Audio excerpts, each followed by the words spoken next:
감사합니다. 안녕하세요. 저는 안타나리보 목장의 김용준이라고 합니다. 먼저 저희 부부에게 세례를 허락하신 하나님께 감사드립니다.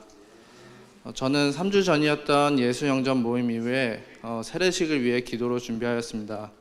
처음 목자님, 목녀님께 예수영전 모임을 하고 세례식을 한다고 들었을 때 그저 새로 교회를 등록하고 거치는 교회의 시스템이라고 생각하였습니다.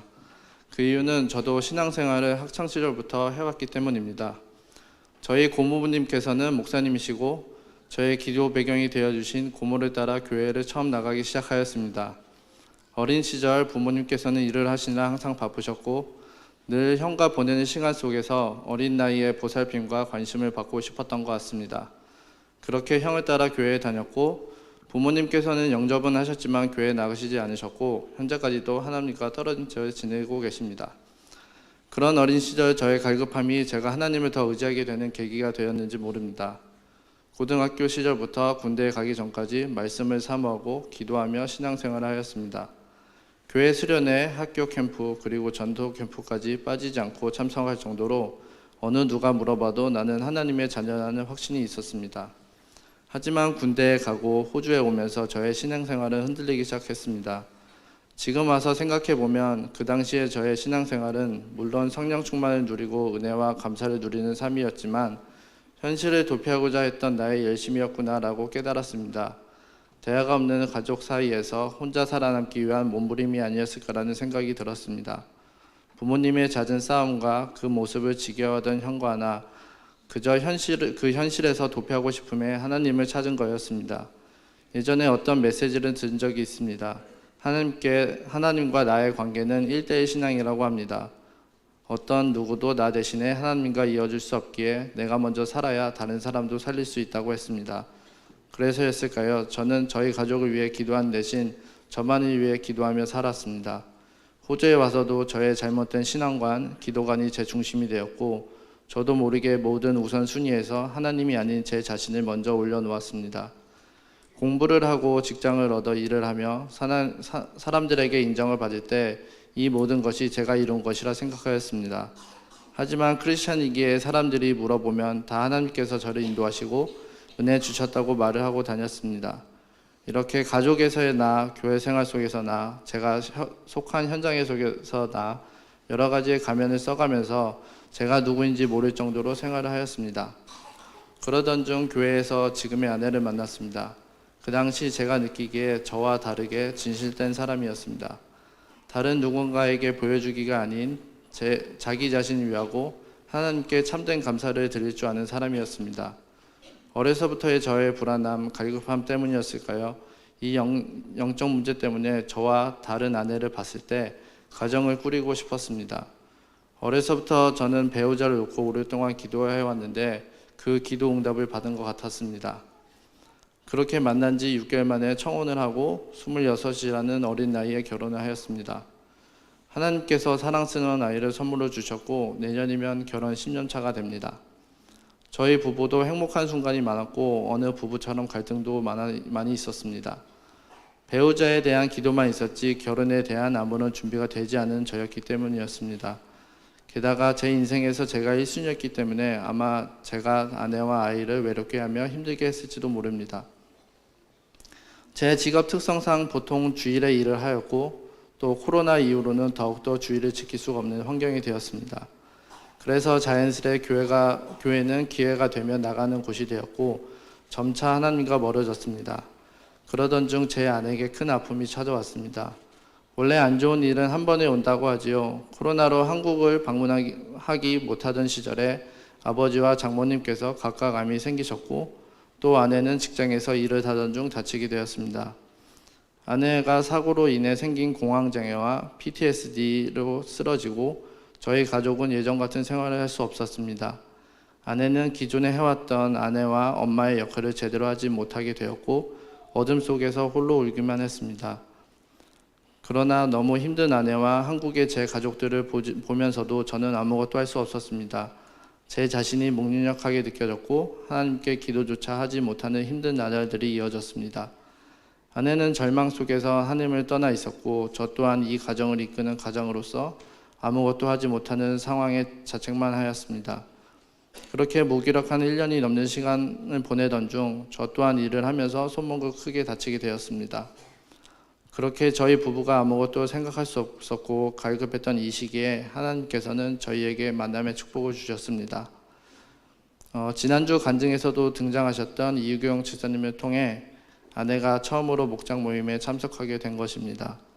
아내는 처음에 목장 모임 권유를 받았을 때 두려워하고 무서워했습니다. 사람을 만나는 것 자체에 거부감이 심하고 외출도 잘하지 못하던 상태였기 때문입니다.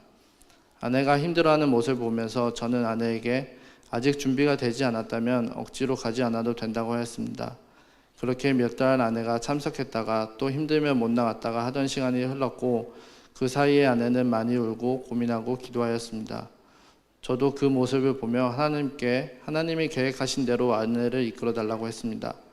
그리고 몇 달이 흘러 저도 기회가 돼서 목장 모임에 처음 참석하게 되었습니다. 목장 모임이라는 단어는 수정교회에서 처음 들었습니다.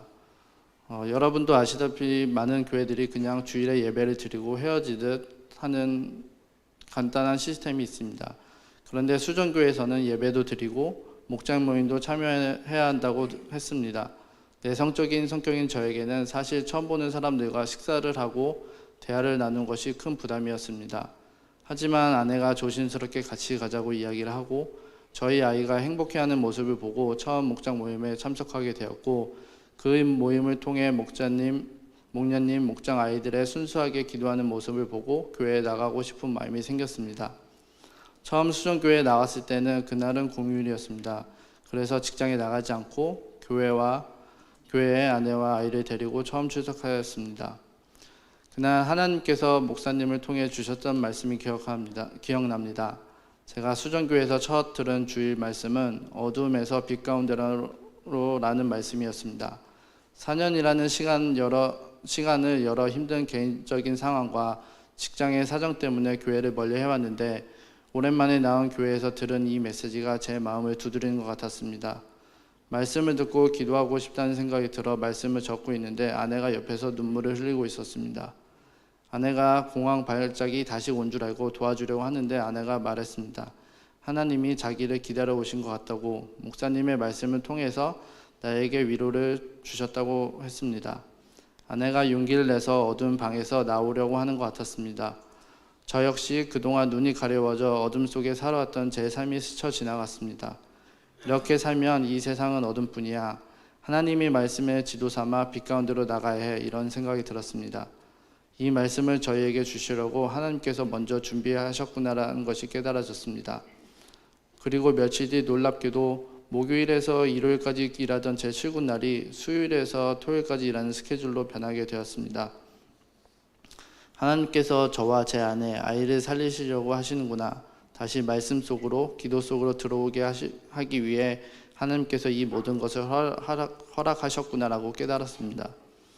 우리가 감당할 만한 고난을 주시고 또한 피할 길을 내신다고 성경에서는 말씀하셨습니다. 이 과정을 통해서 내 생각의 틀이 깨어지고 비로소 하나님께서 이루시는 것을 경험하게 하시려는구나 감사가 나오게 되었습니다. 이렇게 하나님의 은혜로 다시 예배의 축복을 누리고 기도를 하는 제 자신을 다시 보게 되었습니다. 하지만 그동안 너무 말씀 밖에 살아서 있을까요? 지금도 순간순간 하나님을 불신하고 내 노력만으로 위기를 극복하려는 마음과 그로 인한 불안한 마음이 더 커져 불신앙을 하기도 합니다. 하나님이 제 그런 마음을 아셨는지 그러한 상태에서 예수 영접 모임을 다시 하고 다시 하나님께 마음을 열고 돌아오는 계기가 된 것 같습니다. 다시 처음으로 돌아와서 3주 전 예수 영접 모임 이후 세례를 듣게 되었을 때 저와 하나님의 관계에 대해서 깊게 생각해 보게 되었습니다. 나는 정말 하나님께 구원을 받았다는 확신이 있었는가? 내가 하나님께 마음의 문을 열고 그분을 진정한 나의 주님으로 받아들였던가?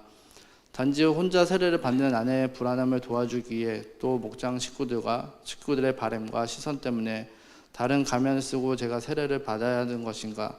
스스로도 답이 필요했습니다.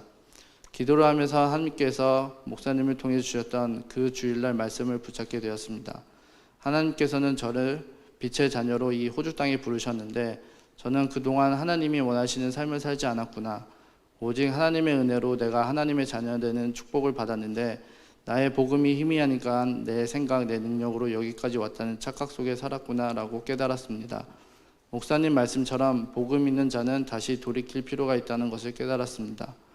나도 내 인생의 목적과 사명이 분명해야 하는 삶을 살아야겠다. 아니, 살고 싶다는 생각이 들었습니다. 그렇게 방황하고 흔들리던 이런 저에게 다시 세례를 허락하신 하나님께 감사드립니다. 저는 자신만을 위한 삶이 아닌 제 가족과 하나님께서 저에게 허락해 주신 현장을 위해 기도하고 정복하는 삶을 살겠습니다. 그동안 저희 가족을 위해 기도해 주신 목자님, 목녀님 그리고 모든 목장 식구들에게 감사하다고 전해드리고 싶습니다. 지금까지 제 간증을 들어주셔서 감사합니다. 하늘 복 많이 받으세요.